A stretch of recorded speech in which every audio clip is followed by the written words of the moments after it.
श्री गणेशाय नमः। ओम श्री सरस्वते नमः।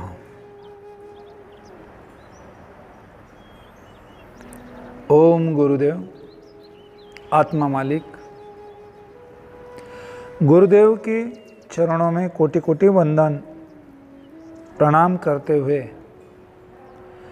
आज के छठे दिन छठा सत्र उसको शुरुआत करते हुए मैं उनके कृपा आशीर्वाद से आप तक पहुंचने का प्रयास करता हूं। आज प्राणायाम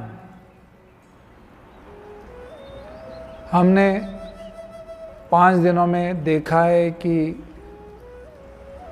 ऑक्सीजन बढ़ाने के लिए हम क्या क्या कर सकते हैं। ये कोरोना के महामारी के काल में हमें स्वस्थ रखने के लिए सकारात्मक बनाने के लिए जो भी हमने सीखा है देखा है, तो आज हम देख रहे हैं कि प्राणायाम कैसे करना है।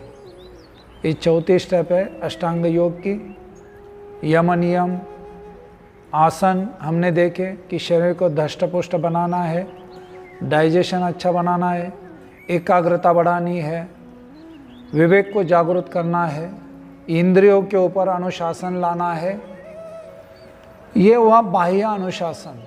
अभी आत्मानुशासन जो देखने वाले हैं, तो उसकी तरफ बढ़ने के पहले हमें प्राण आयाम, प्राण के ऊपर जो भी हमारी ऊर्जा है, चैतन्य है, स्फूर्ति है, उसके ऊपर हम नियमन कैसे रखें, उसको बनाना कैसे, बनती कैसे है, और जो भी तैयार है अंदर है उसको यूज़ कैसे करना है। हम गलत यूज़ करते हैं तो हमें बीमारी आती है। हम सही ढंग से प्राण को यूज़ करते हैं तो हम स्फूर्तिले बनते हैं, जीवन में सफल बनते हैं। तो उसका उपयोग हमें देखना है, और उसके ऊपर उपयोग देखने के साथ में नियमन भी कैसे करना है वो हमें सीखना है। आज हम पहले देखते हैं कि कोरोना कालावधि में जो हमारी ताकत कम हुई है, फिर वो शरीर की हो, फेफड़ों की हो, पैरों में बहुत ज़्यादा थकान महसूस होती हो, या माइंड हमारा नकारात्मक सोच के कारण, स्ट्रेस के कारण, या उस बीमारी का परिणाम के कारण हमें बहुत थकान महसूस हो रही है, तो हमें प्राणायाम कैसे करना चाहिए। तो मेन देखना है कि प्राणायाम खुली हवा में करना चाहिए, कि जहाँ पे हवा खुली हो, या फिर पेड़ पौधे अच्छे हो, ऑक्सीजन की लेवल अच्छी हो, प्रकाश अच्छा हो, और बहुत शांत हो, एकांत अवस्था हो। वहाँ पे कोई ज़्यादा आना जाना नहीं है, कुछ हलचल नहीं है कि हम विचलित हो जाएं।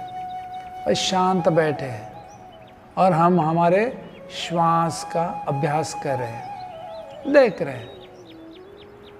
तो हमें एकांत जगह चाहिए, आसन बढ़िया हो, कपड़े ढीले हो, सफ़ेद हो, हल्के फुल्के हो, कॉटन के हो। हमें बहुत ज़्यादा टाइट कपड़े नहीं पहनने हैं। हम जब ज़्यादा टाइट कपड़े पहनते हैं तो हमारे ध्यान में आएगा कि हमारी श्वसन संस्था जो है वो कमज़ोर हो जाती है। जैसे कि जीन्स के कपड़े पहनना, टाइट कपड़े पहनना, टाइट टी शर्ट पहनना। हम बहुत ज़्यादा भी देखते हैं कि हमारी बहनें भी, माताएं भी, या फिर समाज में जो बच्चे हैं, जवान हैं, या फिर एक प्रौढ़ अवस्था के पुरुष वर्ग भी है, वो बहुत ज़्यादा टाइट कपड़े पहनते हैं, जीन्स वगैरह पहनते हैं, टाइट कपड़े होते हैं। तो हमारी जो बॉडी है, हमारी त्वचा है, उसको पोर से वो सब श्वसन करते रहते हैं। लेकिन टाइट कपड़ों के कारण गर्मी के कारण, धूप के कारण, भागदौड़ के कारण बैठने की जो पोजीशन है कि हम कुर्सी में 8-8 घंटे, 10-10 घंटे बैठते, एसी में बैठते हैं, फैन के नीचे बैठते हैं, या भी कोई खोले में बंद कमरे में बैठे हुए हैं। ऑफिसेस वैसे ही हमारे कम जगह होती है और वहाँ पे हम घंटों घंटे बैठते हैं, तो हमें ब्रीदिंग की प्रॉब्लम आती है। ये हुआ बाह्य। फिर आंतरिक क्या है? तनाव है, स्ट्रेस में खान पीन है, स्ट्रेस में बैठना है, स्ट्रेस में काम करना है, स्ट्रेस में बातें होती है, और बहुत ज़्यादा उसका जो प्रेशर है हमारे ऊपर, फिर वो आर्थिक हो, कौटुंबिक हो, सामाजिक हो, या पोल्यूटेड रिलेटेड हो, या ये पॉलिटिक्स हो, जो भी हो, जिसके स्वभाव के कारण, काम के कारण वो जो तनाव हम ले रहे हैं, उसके कारण जो अकड़न आती है मांसपेशियों के अंदर, नर्वस सिस्टम के अंदर, तो उसके कारण भी हम श्वास, खुली श्वास नहीं ले पाते। जो श्वास है हमारे बहुत ऊपर के ऊपर, कम श्वास है, उथल श्वास है, ऊपर के ऊपर है, कम श्वास है बहुत। और ये कम के श्वास के कारण ऑक्सीजन लेवल भी हमारे शरीर के अंदर कम होती है। अभी ये श्वास, ये हलचल, ये शरीर, ये मन, ये विचार, ये तनाव, ये खान पीन, इनका संबंध क्या है कि हम बार बार उसके ऊपर ही बात कर रहे हैं।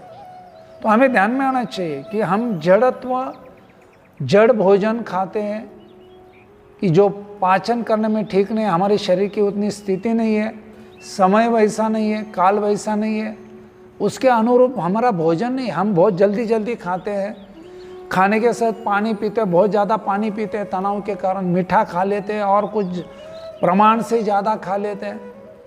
बोला गया है 50% खाना भोजन लेना है, 25% आपको 1/4 पानी के लिए चाहिए और 1/4 हवा के लिए चाहिए। लेकिन हम क्या करें? ठोस ठोस के खा रहे हैं, पानी जितना गले तक आएगा वो खा रहे, तो एसिड बढ़ रहा है, डाइजेशन प्रॉपर नहीं है, गैसेस की प्रॉब्लम बढ़ रही है। तो इसके कारण हमारा शरीर जो है वो प्राणायाम के लिए सही नहीं है। और हमारे खाने पीने में बहुत अनियमितता है, कभी भी भोजन, कभी भी नाश्ता है, सुबह का, दोपहर का, शाम का, चाय पीना है, कॉफ़ी है, और बहुत सारे आइसक्रीम है, कोल्ड ड्रिंक्स है, कुछ भी हम खाते पीते रहते, किसके साथ में भी।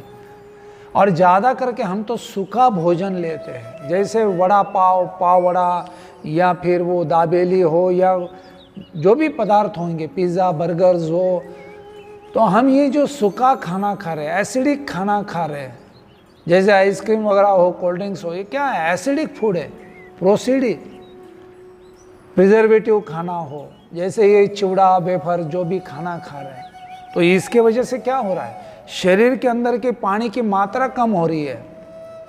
शरीर के अंदर जो पानी की मात्रा चाहिए 72%, उसका जो परिणाम है, शरीर स्वस्थ रखना है तो 72% पानी चाहिए।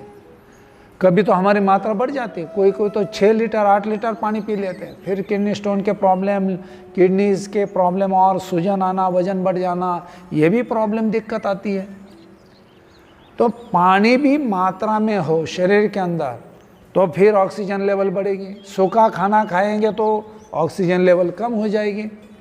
तो ये सारी बातें हमें ध्यान में रखना है कि ऑक्सीजन लेवल क्यों कम हो रही है, क्यों बढ़ रही है। खाली आसन करके फायदा नहीं, कुछ देख देख के, देखा देखी सादे योग बड़े काया रोग। हमें किसी को देख के कुछ ऐसे नहीं करना है कि वो बस बोल दिया और हम करते जा रहे हैं। फॉलोअर नहीं बनना है, हमें रिसर्चर बनना है। जिज्ञासा हमारे अंदर होनी चाहिए, जान ले क्यों करना है, कैसे करना है, क्या ठीक है, कब, क्यों, what, when, where, how, why, ये सब सवाल पूछने हर समय। मैं क्यों कर रहा हूँ ये सब, कैसे करना चाहिए, क्यों करना चाहिए, कितना करना चाहिए। तो ये जब हम सोच के करेंगे, विवेक हमारा जागरूक होगा और अनुशासित होगा, तब जाके हम प्राणायाम के योग्य बनते हैं। तो हमारा दिन भर का जो आहार है वो सुबह बहुत बढ़िया हो, अच्छे से हो, हेल्दी हो।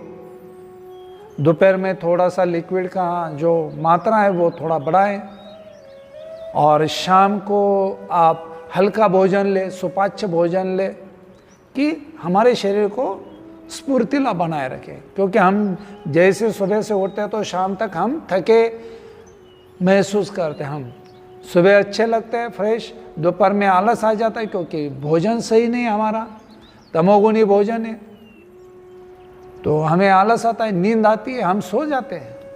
दोपहर में कभी सोना नहीं है, ब्रह्मचर्य इसको बोलते हैं। एक बार सुबह उठ गए आप तो 8-9 बजे रात में आपको पीठ नीचे टिकानी है और लेटना है, फिर सो जाना है जल्दी।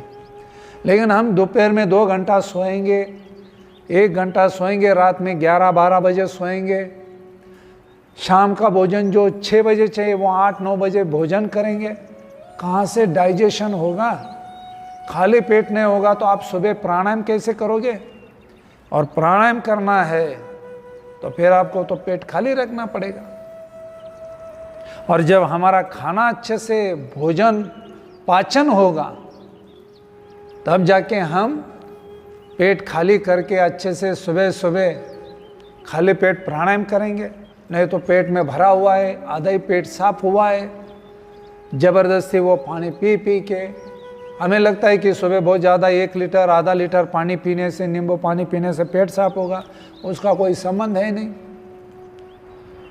तो ऐसे हम इतने स्ट्रेस में गलत धारणाओं के साथ में हम प्राणायाम नहीं कर सकते हैं।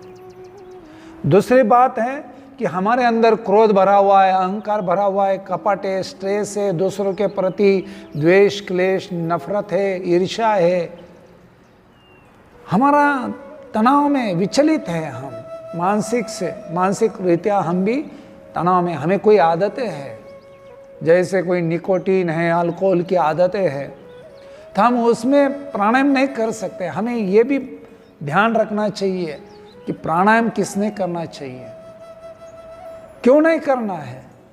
तो जिसका विवेक जागरूक नहीं हो, अवेयर नहीं हो, उसका शरीर साफ सुथरा नहीं हो, नसें खुली हुई नहीं हो, तो वो प्राणायाम कैसे करेगा? तो हमें प्राणायाम करने के लिए क्या करना है? हमने आसन का अभ्यास किया, शरीर को मजबूत कर दिया, नर्वस सिस्टम को ओपन कर दिया। हमने देखा है कि 72,864 नाड़ियाँ जो नाभि के पीछे है, उनका जो मुख है, मेन केंद्र है, तो वो हमारा खुला होना चाहिए, खाली होना चाहिए, पेट एकदम खाली होना चाहिए। हाँ, आपने थोड़ा सा पानी पिया तो आधे घंटे के बाद आप कर सकते हो प्राणायाम। कॉफ़ी चाय कुछ लिया है तो 1.5-2 घंटे के बाद में करना है प्राणायाम। आपने अच्छे से खाना खा लिया है, नाश्ता कर लिया है, तो 3.5 से 4 घंटे के बाद में प्राणायाम करना है। लेकिन प्राणायाम सुबह खाली पेट जो अच्छा होता है खुली हवा में, वो सबसे बेहतर बोला गया कि आपको तन को और मन को साधना है और प्राण की उपासना करनी है, तो फिर वो सुबह प्रातःकाल 4:30 से 5-6 बजे तक ब्रह्म मुहूर्त के ऊपर आपको बहुत लाभदायी होगी। तो जल्दी भी उठना पड़ेगा, आलस तो चलेगा नहीं। यहाँ पे प्रमाद और आलस का कोई काम नहीं। और जिनके अंदर प्रमाद आलस भरा हुआ है, 8-9 बजे उठेंगे और प्राणायाम करेंगे तो होगा नहीं, क्योंकि आपकी वो मानसिकता जो है, आदतें है, शरीर की स्थिति है, वो आपको प्राणायाम के लिए उपयोगी नहीं है। तो हमें स्ट्रगल करके प्राणायाम नहीं करना है, हमें बहुत सहजता से प्राणायाम करना है। तो इसके लिए प्राण आयाम, उस श्वास की, जो श्वास हमारे जीवन के ऊपर प्रभाव डालता है, उस श्वास की आपको साधना करनी है। हमारे अस्तित्व को देखना है, जानना है, वो है श्वास। श्वास यानी अस्तित्व है, और वही श्वास यानी परमात्मा है। उसके साथ एक होना यानी प्राणायाम। और वो जो प्राण है उसका नियमन जो है अंदर, तो उसको नियमित रूप से करना, लेना, छोड़ना, पकड़ के रखना, क्योंकि 3 पार्ट है इसके अंदर। एक है पूरक, पूरक यानी श्वास को लेना, फिर होता है कुंभक यानी श्वास अपने आप रुक जाती है, ठहर जाती है, और फिर उसके बाद में छोड़ी जाती है। तो जो रुकती है श्वास उसको कुंभक बोलते हैं। उसके भी 2-3 प्रकार है, अंतर कुंभक है, बाह्य कुंभक है, केवल कुंभक है, और जो हम श्वास को छोड़ते हैं उसको रेचक कहते हैं। तो श्वास हमें नियमित रूप से बराबर जहाँ पे पूरक करना हो, कुंभक करना हो, रेचक करना हो, जो नए शुरुआत करने वाले उन्होंने कैसे करना चाहिए, जो हमेशा निरंतर उसका अभ्यास कर रहे, साधना कर रहे, वो अलग से मात्रा में करते हैं। उनकी मात्रा तय होती है कि 2 महीने के लिए, 3 महीने के लिए, और वो मात्रा के साथ में प्राणायाम करते, कुछ भी नहीं करते। बड़ी बड़ी श्वास ले ली, आवाज़ करते हुए छोड़ दिया, और मन में आए तब कर लिया, जहाँ पे भी जगह मिल गई वहाँ पे कर लिया, जिस अवस्था में वो अवस्था में कर लिया। ऐसे प्राणायाम नहीं होता है।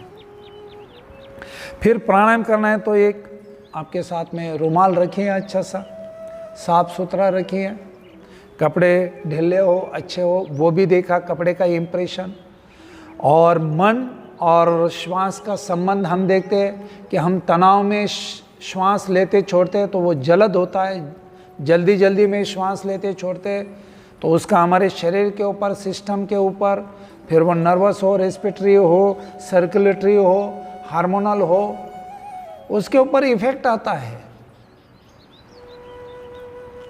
और ये इफेक्ट हमारे शरीर को स्वस्थ रखना या बीमारी की तरफ लेके जाना ये तय करते हैं। इसके लिए हमारे स्वभाव के ऊपर, मन के ऊपर, स्ट्रेस के ऊपर हमारा श्वास तय होता है, श्वास का परिणाम। तो हमें ध्यान रखना है कि देखो आप जैसे आनंद में हो, बहुत प्रसन्न हो, खुश हो, तो हमारी श्वास बहुत शांत चलती है, धीरे से चलती है, डीप होती है, तो हम बहुत अच्छा महसूस करते हैं, स्वस्थ महसूस करते हैं। और जैसे क्रोध बढ़ा हुआ है, चिड़चिड़ापन है, गुस्सा है, कोई झगड़ा है, कोई स्ट्रेस है, कोई बॉस की ज़बरदस्ती है, कोई गड़बड़ी हो गई है, नुकसान हुआ है, तो हमारी श्वास फूल जाती है, जल्दी जल्दी लेते हैं, तो उसका इफ़ेक्ट हमारे स्वास्थ्य के ऊपर होता है, तो हम गड़बड़ करते थे। तो हमें क्या करना है? प्राणायाम। प्राणायाम के अंदर बहुत हमने सुना है, डीप ब्रीदिंग है, भस्त्रिका प्राणायाम है, उज्जयी प्राणायाम है, उसके बाद में अनुलोम विलोम है, जिसको हम कहते हैं कि नाड़ी शुद्धि प्राणायाम भी बोलते हैं, उसके बाद में अग्निसार है, भ्रामरी है, ओमकार है, ये ऊपर के प्राणायाम है। आगे कपालभाति वगैरह जो शुद्धि क्रिया है उनका भी परिणाम हम देखेंगे कि शुद्धि क्रिया का महत्व क्या है, कि जो षट क्रिया है, जैसे पंचकर्म में 5 क्रिया होती है, बस्ती और वो शिरोधारा वगैरह, नस्य, तो वैसे वमन होता है, तो यहाँ पे कुंजल होता है, त्राटक होता है, धोती होती है, नेति होती है। वैसे कपालभाति एक शुद्धि क्रिया है। कपालभाति शुद्धि क्रिया को करते हुए भी हमें कोई नियमों का पालन करना है, कि जिनको कमर की तकलीफ़ है या हाई बीपी है, गर्मी की प्रॉब्लम है, सिरोसिस है, या फिर और कोई डिसीज़ है बड़े बड़े, तो हमें ध्यान रखना है। हार्ट की प्रॉब्लम है तो उसका करने का तरीका बहुत अलग है, तो वो भी प्राणायाम के बारे में देखेंगे। मैं थोड़ी थोड़ी जानकारी दे रहा हूँ कि समय हमें कम है, मैं हर समय बोलता हूँ हमारे पास समय कम है, कम समय में बहुत जानकारी देनी है। तो अभी देखते हैं प्राणायाम, डीप ब्रीदिंग हमें करना है, क्योंकि ये कोरोना कालावधि में हमें क्या ध्यान रखना है, हमें एकांत में प्राणायाम करना है, एकांत में प्राणायाम करना है, नज़दीक नज़दीक नहीं करना है, क्योंकि हमारा इन्फेक्शन दूसरों को ना हो। कि जो ये अभी म्यूटेंट है, जो बदला हुआ है उसके अंदर, कोरोना के अंदर, तो अभी वो पहले जड़ था तो नीचे की तरफ था, अभी वो हल्का हुआ है, उसका वेट कम हुआ है तो वो हवा में आ गया। अभी वो हवा में आधे से 1 घंटा तैर रहा है, वहाँ के आसपास में वही क्या बोल सकते हैं उसको, क्लाइमेट में, या वह खोली में हो जहाँ पे आप बैठे हो, वहाँ पे वो रह सकता है, तो वो ज़्यादा करके ही इन्फेक्टेड हो सकता है सामने वाला भी। तो हमें क्या करना है, दूरी रखनी है 8 से 10 फीट, खुली हवा में क्रॉस वेंटिलेशन हो, तो वहाँ पे हमें करना है। इसलिए खुली हवा तो अच्छी है, तो वहाँ पे प्राणायाम करना है। तो हम खुले बिना स्ट्रेस के प्राणायाम कर सकते हैं। तो पहले क्या करना है, डीप ब्रीदिंग करना है। डीप ब्रीदिंग यानी क्या, जैसे हम यहाँ तक श्वास लेते हैं तो थोड़ा फेफड़ों तक भरना है, फिर नाभि तक जाना है हमें, कि थोड़ी लंबी गहरी श्वास हो। तो उसके लिए हमें क्या करना पड़ेगा, बहुत शांत होना पड़ेगा, विचारों से मुक्त होना पड़ेगा, अवेयरनेस को बढ़ाना पड़ेगा, और फिर धीरे धीरे संयमी श्वास को लेना और छोड़ना, यानी प्राणायाम, अनुशासन है इसके अंदर। तो धीरे धीरे क्या करें, हम देखते हैं कि लंबी गहरी श्वास,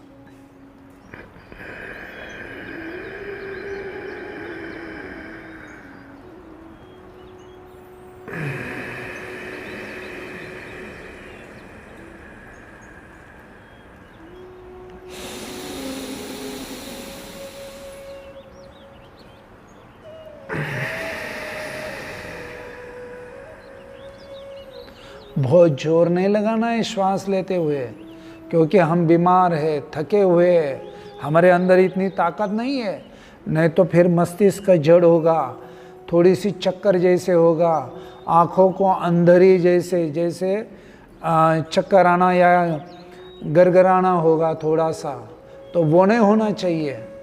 बहुत आराम से करना है, फ्रेश लगना चाहिए। प्राणायाम करते हुए, आसन करते हुए फ्रेश लगना चाहिए हमें। तो हमें धीरे धीरे श्वास का अभ्यास करना है। लंबी गहरी श्वास, धीरे से छोड़ना, बहुत आराम से करना है। गहरी श्वास लेना है और गहरी श्वास को छोड़ देना है। जैसे हम श्वास लेंगे, ऑक्सीजन अंदर जाएगी और कार्बन डाइऑक्साइड हो, टॉक्सिन्स हो या विष संचय हो, जो हमें नहीं चाहिए शरीर के लिए, वो सब तत्वों को बाहर छोड़ देना है। तो हर समय, हर श्वास के साथ में संकल्प करना है, मैं प्राण अंदर ले रहा हूँ, मैं अच्छाइयाँ अंदर ले रहा हूँ, मैं आनंद स्वीकार कर रहा हूँ, उसको मैं ग्रहण कर रहा हूँ, और छोड़ क्या रहा हूँ, जो नकारात्मक विचार है, तनाव है, डर है, वो मैं हर प्रश्वास के साथ में बाहर छोड़ रहा हूँ। तो फिर देखिए, आप खुश, तजले, उत्साह, प्रसन्नता आपको अनुभव उसका मिलेगा। तो हम गहरी श्वास को देखते हैं कि पहले शुरुआत क्या करेंगे, श्वास को, फिर जानना है हमारी लेफ्ट नोस्ट्रेल या राइट नोस्ट्रेल, दाईं या बाईं, कौन सी नोस्ट्रेल चालू है, कौन सी कमज़ोर है, कहाँ से हम श्वास, खुले नोस्ट्रेल से हम श्वास ले पा रहे, बहुत ज़्यादा सहज श्वास हम ले पा रहे हैं, और कौन सी हमारी ब्लॉक है। तो हमें पहले वो जानना है। तो जहाँ से श्वास चले उसको देखना है, ट्राई करना।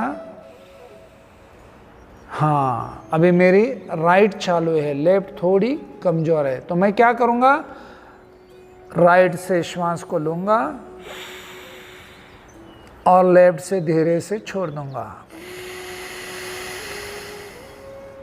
राइट से श्वास लेंगे, लेफ्ट से छोड़ देंगे। किसी किसी की राइट बंद होगी, क्लोज होगी, ब्लॉक होगी, तो वो लेफ्ट से लेंगे और राइट से छोड़ देंगे, लेफ्ट से वापस लेंगे, राइट से छोड़ेंगे। ऐसे करके नोस्ट्रल को खुला करना है कि श्वास बहुत दोनों अच्छे से खुल जाए नोस्ट्रल, और हम अच्छे से श्वास ले छोड़े। फिर हम देखेंगे कि डीप ब्रीदिंग तो हमने देखा है, लंबी गहरी श्वास तो हमने पहले देखा है कि नोस्ट्रल को खोलना है, फिर दीर्घ श्वसन का अभ्यास करना है। धीरे धीरे लंबी गहरी श्वास हो, थोड़ा संकल्प हो कि 5 सेकंड के लिए श्वास ले, 5 सेकंड के लिए श्वास को छोड़ दे। यहाँ पे रोकना नहीं है, बस अपने आप जितनी नेचुरल रुकेगी उतना ही उसको रोकना है।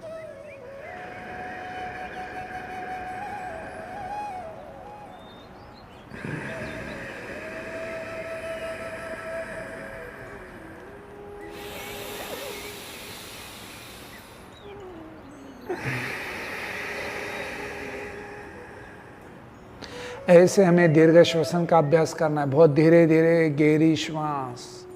और जो नए लोग हैं उनको चक्कर जैसा होगा, ध्यान रखना बार बार, बहुत आराम से श्वास को लेना और छोड़ना है, बहुत सहज, जोर नहीं लगाना, ताकत से नहीं करना, अपने शक्ति के ऊपर बाहर जाके आपको नहीं श्वास लेना छोड़ना है। तो हमें क्या करना है, फ्रेश होके करना है, अवेयर होके करना है। ये हुआ डीप ब्रीदिंग। अभी इसके बाद में हम क्या कर लेंगे, अनुलोम विलोम, यानी क्या, लेफ्ट नोस्ट्रल से श्वास को लेंगे, राइट से छोड़ेंगे, राइट से लेंगे और लेफ्ट से छोड़ेंगे। जितना आपको यथाशक्ति होगा उतना ही करना है, क्योंकि ये बिगनर्स के लिए चल रहा है, कोरोना पेशेंट के लिए चल रहा है, जिनकी ताकत कम हुई है, जिनको ऑक्सीजन बढ़ाना है, उनके लिए चल रहा है। बराबर है। तो ये मुद्रा बना लें, धीरे से दोनों नोस्ट्रल के ऊपर जो ये स्किन है उसके ऊपर धीरे से हाथ रख दें। पहले हम राइट को बंद करेंगे, लेफ्ट से श्वास को लेंगे। अभी धीरे से लेफ्ट बंद करेंगे, राइट को ओपन करेंगे, धीरे से श्वास को छोड़ेंगे। अभी धीरे से राइट से श्वास को लेना है, राइट नोस्ट्रल से, दाईं नोस्ट्रल से। फिर थोड़ा सा रुक के आराम से धीरे से लेफ्ट से छोड़ना है। वापस लेफ्ट से ले, वापस राइट से छोड़े,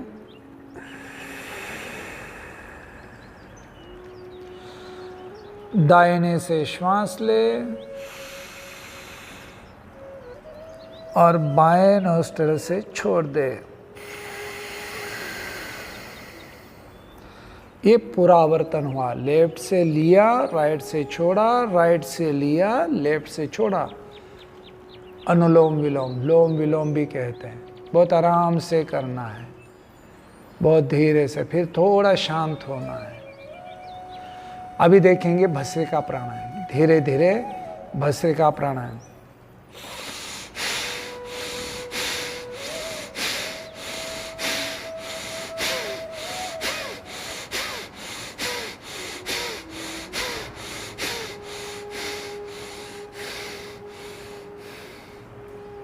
बहुत धीरे धीरे, इतना ही करना है हमें। बहुत शांत, सिर बहुत हेवी है, जड़ है, अंदर ऐसे सब चिटिया जैसे अनुभव होगा, तो उनको रिलैक्स करना है। ये हुआ अनुलोम विलोम, तीसरा प्राणायाम। चौथा प्राणायाम भस्त्रिका प्राणायाम हुआ। अभी देखेंगे थोड़ा अग्निसार। श्वास को लेना और छोड़ के पेट को अंदर लेना और एम्प्टी स्टमक, अंदर बाहर, जितना आपको सहज है उतना करना। और जैसे थकान महसूस होती है तो फिर रुक के श्वास को ग्रहण करना है, लेना है और फिर आराम करना है। ये हुआ अग्निसार। और अभी लास्ट में 2 प्राणायाम जो है भ्रामरी और ओमकार, तो हम देखते ही है, सबको पता है। तो भी हम एक बार भ्रामरी और एक बार ओमकार करने वाले हैं। तैयार।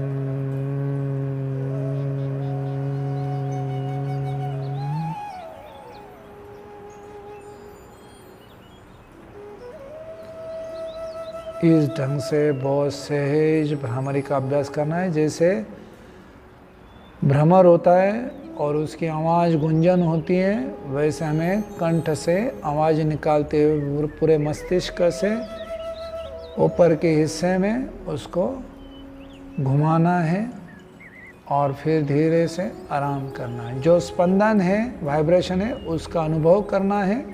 ये हुआ भ्रामरी। और लास्ट में है ओमकार। एक बार करेंगे। ओमकार का उच्चारण उ, अ, उ और म, और फिर जो म का पैर मुड़ा हुआ है उसको, तो वो चौथा यानी 3.5 मात्रा में हम करने वाले हैं। धीरे से देखेंगे, उसका स्टडी है। फिर वो ग्यामा, थीटा, ये जो भी है तो उनका जो प्रभाव है वो देखेंगे। अभी इतना ही देखते हैं।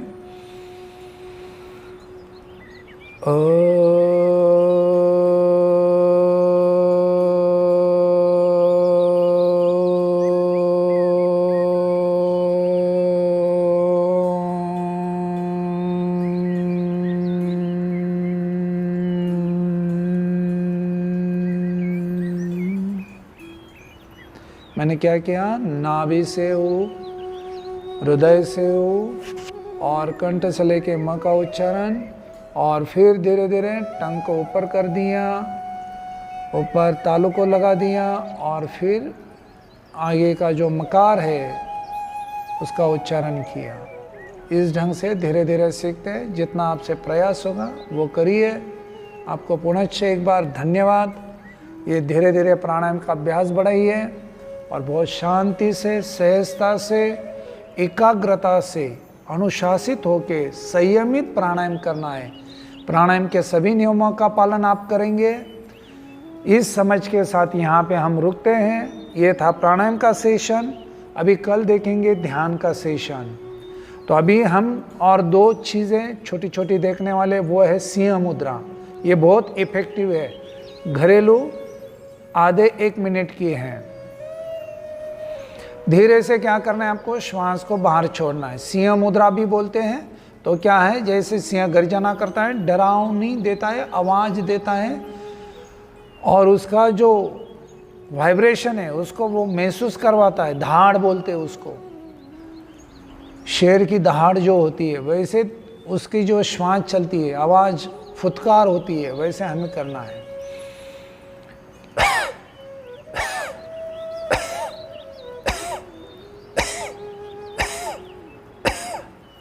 ये जो नए लोग हैं उन्होंने करना है। ऐसे कम से कम 15 से 21 बार करना है। और जो पुराने लोग हैं, जो ज़्यादा अभ्यास करते हैं, वो टंग को बाहर निकाल के करते हैं, लेकिन अभी वो सिखाते नहीं हैं क्योंकि ये नए लोगों के लिए है। ये था सिंह मुद्रा। और फिर आप सोहम का अभ्यास भी कर सकते हो, जैसे दोनों हाथ ऊपर करके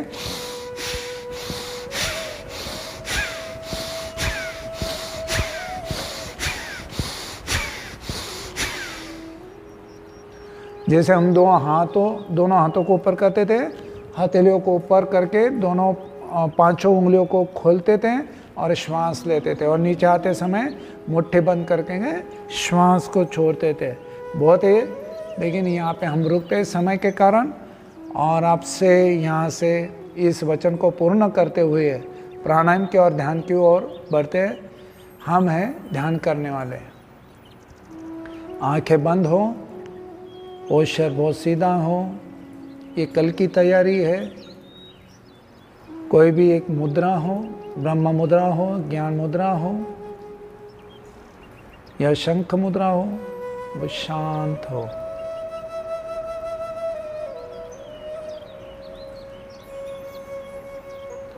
प्राणायाम से हमारा संपूर्ण शरीर ऊर्जामय हुआ है, पवित्र हुआ है। मन भी बहुत पवित्र हुआ है। संपूर्ण शरीर के अंदर हम चैतन्य का अनुभव करें, और हमारी जो चेतना है अभी ध्यान की तरफ बढ़ते हुए, उसका भी अनुभव करें। बहुत शांत। गुरुदेव की कृपा से ध्यान के अभ्यास के लिए शुरुआत करें। उनकी कृपा हो रही है, हम उनकी कृपा को झेल रहे हैं। उनके स्वरूप को, आत्म स्वरूप को अपने अंदर अनुभव करना है, स्थित होना है।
विश्वात्मक गुरुदेव जी की अमृतवाणी। आत्मा जगत का सर्वोत्तम सत्य है। जगत में सभी वस्तुओं का अंत होता है। सृष्टि में असंख्य बदलाव होंगे, परंतु आत्मा अमर है, क्योंकि इसका आदि और अंत दोनों नहीं है। अनादिकाल से आत्म तत्व चला आ रहा है और अनंत काल तक चलता ही रहेगा, क्योंकि आत्मा अमर अमीट है। सभी देवताओं की उत्पत्ति पूर्व आत्मा का अस्तित्व था। इसी कारण हमें आत्मा की पूजा करनी चाहिए, आत्मा से प्रेम करना चाहिए। अतः पल भर का आत्मचिंतन ही सर्वश्रेष्ठ है। आत्मा की पूजा सभी देवताओं की पूजा में सर्वश्रेष्ठ है। प्रभु प्राप्ति का सरल मार्ग यानी आत्मचिंतन। कारण आत्मा ही परमात्मा है और वह हर एक हृदय में विराजमान है। केवल बाहरी रूप को न देखकर अंतरीय रूप को यानी आत्म स्वरूप को देखिए एवं प्रभु प्राप्ति कीजिए। आत्मा निर्गुण एवं निराकार है, जिसे देखने के लिए कोई भी आकार की आवश्यकता होती है। इसलिए कोई भी आकार में निराकार का ध्यान कीजिए। आत्मा की कोई जात या धर्म नहीं होता। हिंदू, मुस्लिम, सिख, ईसाई आदि सभी आत्म ध्यान द्वारा प्रभु प्राप्ति कर सकते हैं। यीशु ख्रिस्त, गुरु नानक, मोहम्मद पैगंबर, भगवान श्री कृष्ण, भगवान महावीर, भगवान गौतम बुद्ध, इन्होंने भी आत्मा की पहचान ध्यान अभ्यास आत्मचिंतन द्वारा करके प्रभु की प्राप्ति की।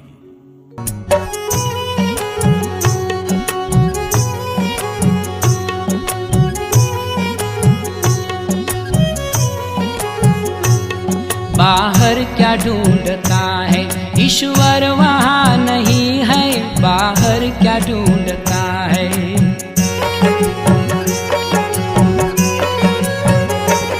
बाहर क्या ढूंढता है, ईश्वर वहाँ नहीं है।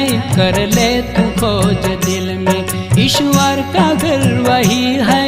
बाहर क्या ढूंढता है। ब्रह्मानन्दं परमसुखदं केवलं ज्ञानमूर्ति द्वन्द्वातीतं गगनसदृशं तत्त्वमस्यादिलक्ष्यम् एकं नित्यं विमलमचलं सर्वाणि साक्षिभूतं भावातीतं त्रिगुणरहितं सद्गुरुं तं नमामि।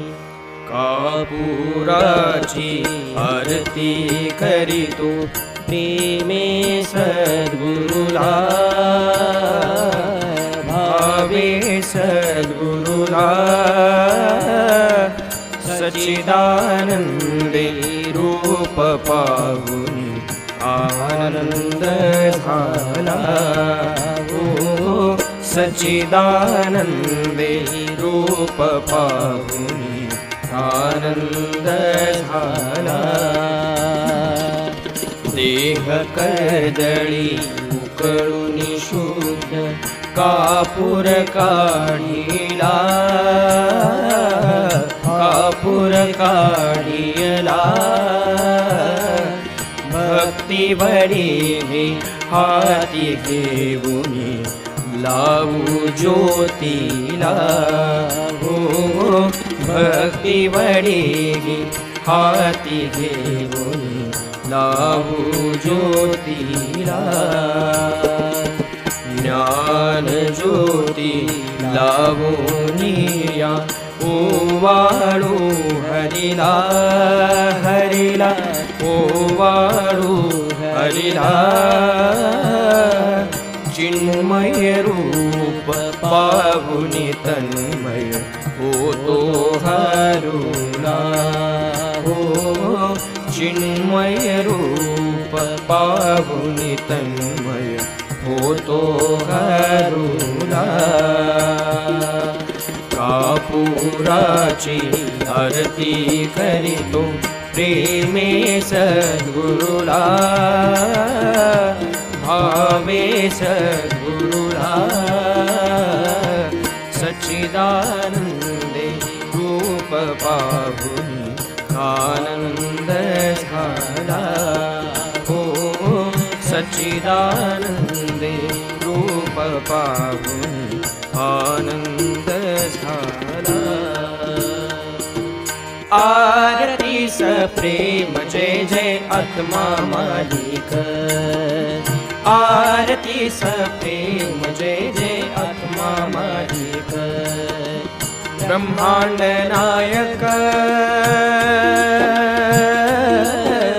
ब्रह्मांड नायक आत्मा सबका मालिक आत्मा सबका मालिक आरती प्रेम जय जय आत्मा मालिक आरती प्रेम जय जय आत्मा मालिक तूच निर्मिले विश्व हे सारे तू सर्व आधार तूच निर्मिले विश्व हे सारे तू सर्व आधार देवी देवता संत रूपाने तू घेसे अवतार देवी देवता संत रूपाने तू घेसे अवतार असून याही एक असून याही एक तुझी रूपे अनेक तुझी रूपे अनेक आरती प्रेम जय जय आत्मा मालिक आरती प्रेम जय जय आत्मा मालिक परम पिता तू आमचा देवा आम्ही तुझी संतान परम पिता तू आमचा देवा आम्ही तुझी संतान देहाच्या गणगोता मानितो किती आमचे अज्ञान देहाच्या गणगोता मानितो किती आमचे अज्ञान हा देह म्हणजे नाही मी हा देह म्हणजे नाही मी हे नवते ठाऊक आम्हाला नवते ठाऊक आरती प्रेम जय जय आत्मा मालिक आरती प्रेम जय जय आत्मा मालिक देवांचा तू देव आत्मा असून हृदयात देवांचा तू देव आत्मा असून हृदयात घालवेला वेळ वाया बाहेर शोधण्यात घालवेला वेळ वाया बाहेर शोधण्यात चुकलो देवा क्षमा असावी चुकलो देवा क्षमा असावी, नमितो मस्तक चरणी नमितो मस्तक, आरती सप्रेम जय जय आत्मा मालिक, आरती सप्रेम जय जय आत्मा मालिक। निराकार तुझ हनुमंताने पाहिले राम रूपात, निराकार तुझ हनुमंताने पाहिले राम रूपात, कुणी पाहती बिंदू रूपात कुणी ओंकारात, कुणी पाहती बिंदू रूपात कुणी ओंकारात, आम्ही पाहू तुझला, आम्ही पाहू तुझला हृदयी आत्मरूपात, हृदयी आत्मरूपात, आरती सप्रेम जय जय आत्मा मालिक, आरती सप्रेम जय जय आत्मा मालिक।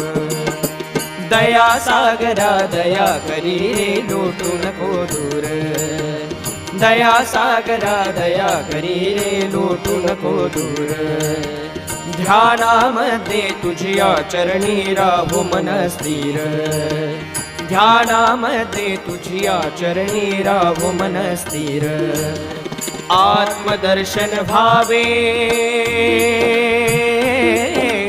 आत्मदर्शन व्हावे, आता आस हीच एक, आता आस हीच एक, आरती सप्रेम जय जय आत्मा मालिक, आरती सप्रेम जय जय आत्मा मालिक।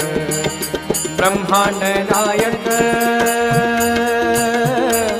ब्रह्मांड नायक, आत्मा सबका मालिक, आत्मा सबका मालिक, आरती सप्रेम जय जय आत्मा मालिक, आरती सप्रेम जय जय आत्मा मालिक, आरती सप्रेम जय जय आत्मा मालिक। घालीन लोटांगण वंदीन चरण, डोळान पागिन रूप तुझे, प्रेमी आलिंगन आनंदी पूजन, भावे वाळीन म्हणे नमा, त्वमेव माता पिता त्वमेव, त्वमेव बंधु सखा त्वमेव, त्वमेव विद्याधरं त्वमेव, त्वमेव सर्वं मम देवदेव, कायेन वाचा मनसेन्द्रियेण वा बुद्धात्मना वा प्रकृतिस्वभावा, भूमि यज्ञं सकलपरस्मै नारायणादि समर्पयामि, अच्युतं केशवं रामनारायणं कृष्णदामोदरं वासुदेवहरे, श्रीधरं माधवं गोपिकावल्लभं जानकी नायकं रामचन्द्र हरे राम राम राम हरे हरे, हरे कृष्णा कृष्णा कृष्णा हरे हरे, हरे राम राम राम हरे हरे, हरे कृष्णा कृष्णा कृष्णा हरे हरे, हरे राम राम राम हरे हरे, हरे कृष्णा कृष्णा कृष्णा हरे हरे।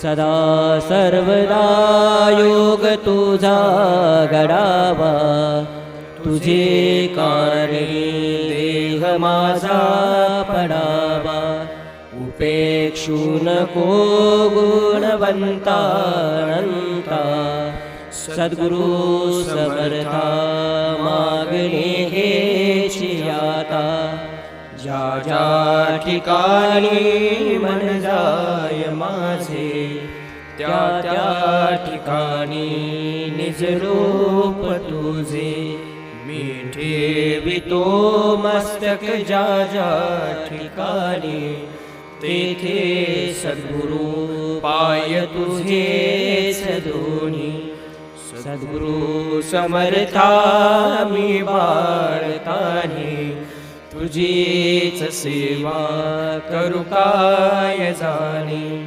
अन्याय माझे कोट्यान कोटी सद्गुरु समर्था घालावे पोटी अनंत कोटी ब्रह्मांड नायक